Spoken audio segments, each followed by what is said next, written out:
والعصر إن الإنسان لفي خسر إلا الذين آمنوا وعملوا الصالحات وتواصوا بالحق وتواصوا بالصبر. Следующий хадис Китабуль Джами' عن قتبة بن مالك رضي الله عنه قال كان رسول الله صلى الله عليه وسلم يقول اللهم جنبني منكرات الأخلاق والأعمال والأهواء والأدواء.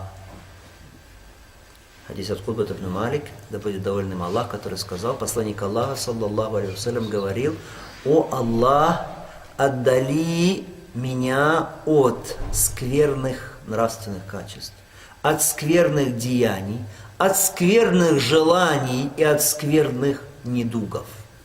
Хадис, который привел Тирмизи, Аль-Хаким сказал, что он достоверный. Эта версия принадлежит Аль-Хакиму.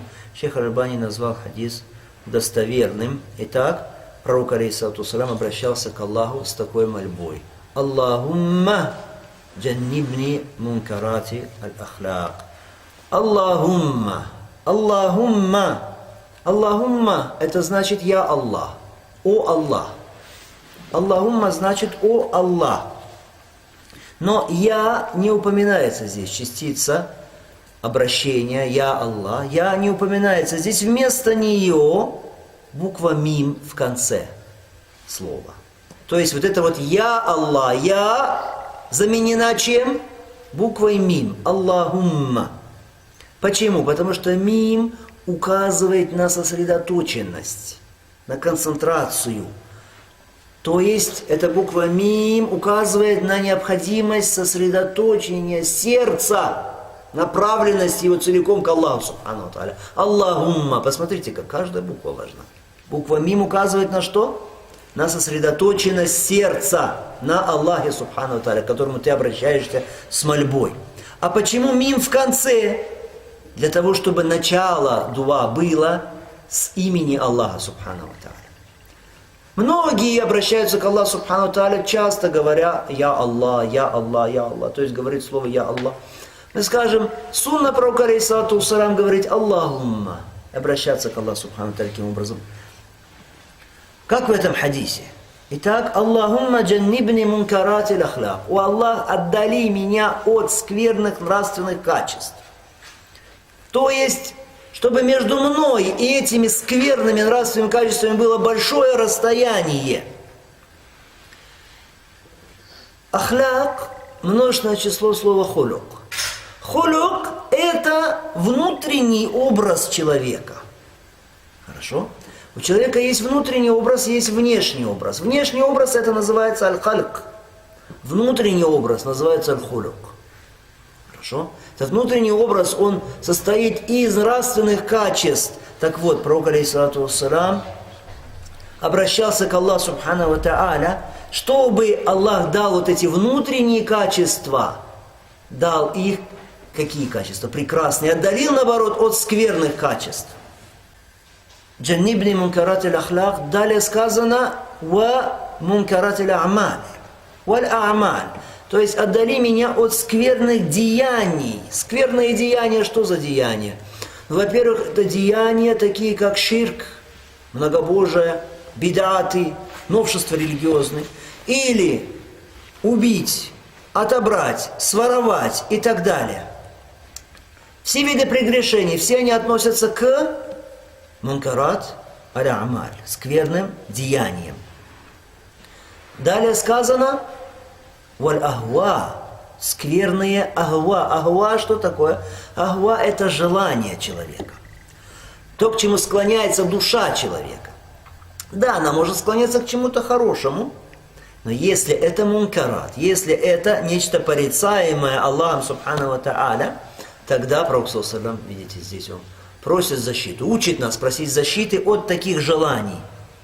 И сказано от скверных аль-адва. Аль-адва – адва – это множественное число слова «да», то есть недуг. Скверных недугов. Каких недугов? Недуги бывают двух видов. Недуг сердца и недуг физический.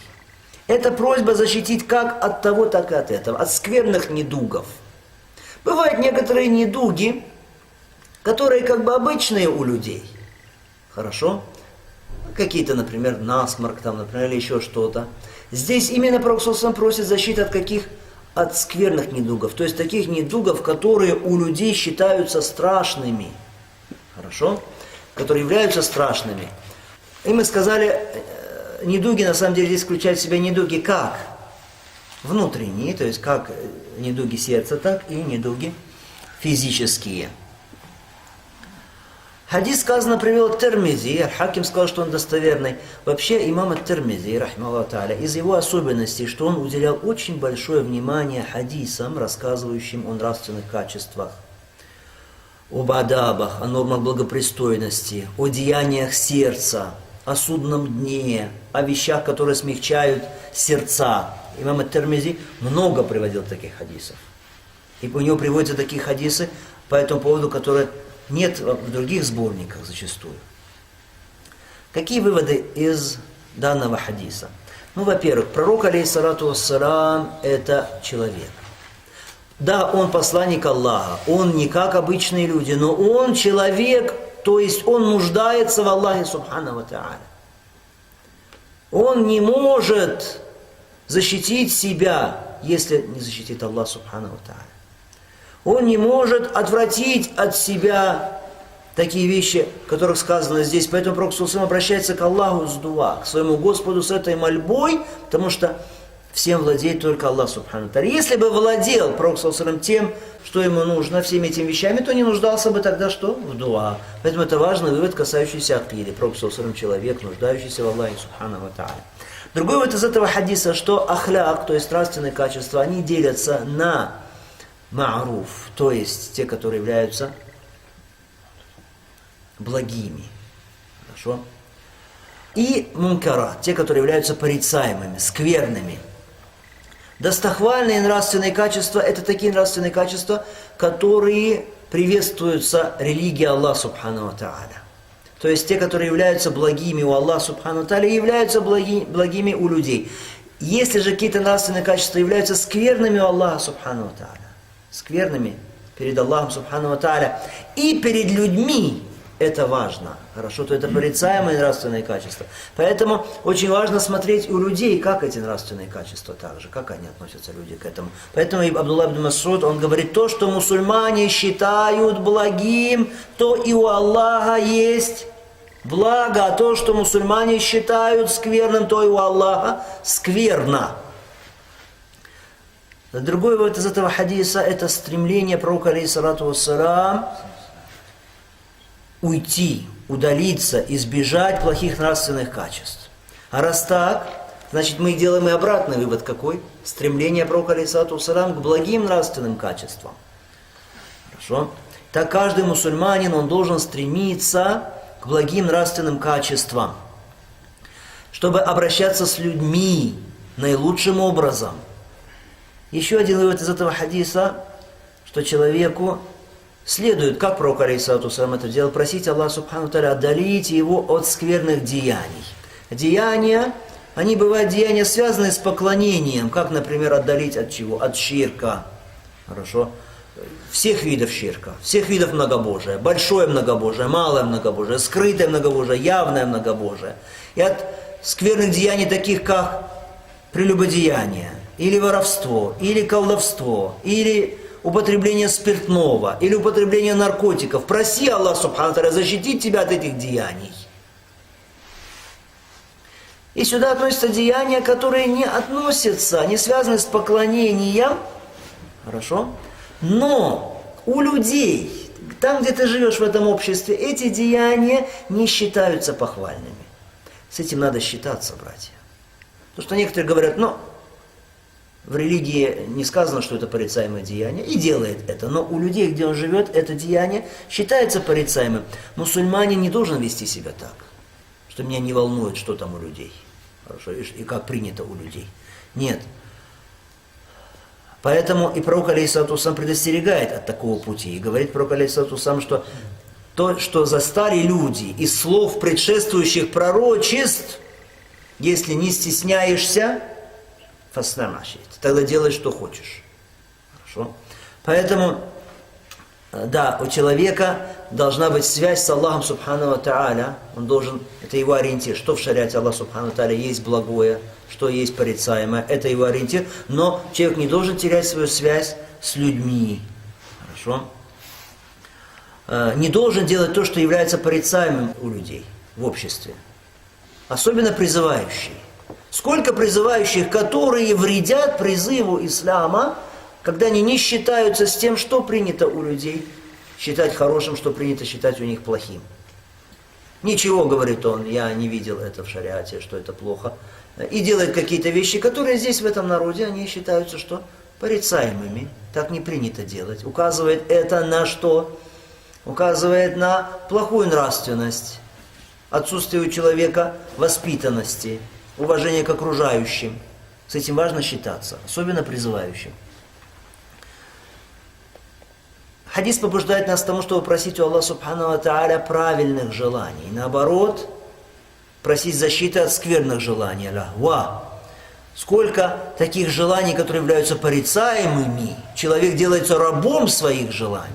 Аллах Субхану ва Тааля говорит: «Афараэйта ман иттахаза иляхаху хавах». Видели ли тех, которые сделали божеством своим страсть свою, свои желания. Аллах Субхану ва Тааля сбил его на основании знания. И, конечно, в хадисе указание на то, что человеку следует просить у Аллаха Субхану ва Тааля защиты от недугов, от болезней, от всяких плохих, скверных болезней. Это своеобразный вид защиты от болезней. Просить у Аллаха Субхану ва Тааля избавить тебя от болезней таких, чтобы Аллах не дал таких скверных болезней, это что? Вид, причина для защиты от этих болезней. А если уже постигла тебя такая болезнь, просить у Аллаха Субхану ва Тааля исцелить тебя, потому что человеку приказано отвращать от себя вред, отвращать от себя плохое. Хорошо? И избавляться от плохого.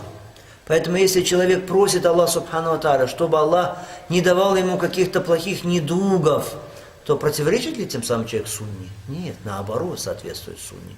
Можно это назвать противоречием, возражением предопределению, когда человек просит у Аллаха: Аллах, защити меня от плохих болезней. Это будет возражение предопределению Аллаха Субхану ва Тааля? Нет, не будет. Тем более человек, когда он заболевает, очень часто человек лишается возможности совершать многие полезные вещи, полезные деяния. Его сердце, оно становится зажатым. Он уже не поклоняется Аллаху Субхану ва Тааля так, как поклонялся до этого. Он уже не может к людям относиться так же хорошо, как относился до этого. А если Аллах Субхану ва Тааля наделяет тебя здоровьем, то здоровье, оно приводит к чему? К бодрости, к силам. Сердце человека, оно бывает раскрыто, сердце бывает умиротворенным. Хорошо? Поэтому человеку следует, руководствуясь примером пророка алейхиссалату вассалям, просить Аллаха Субхану ва Тааля о защите от этих вещей, которые перечислены здесь в этой мольбе.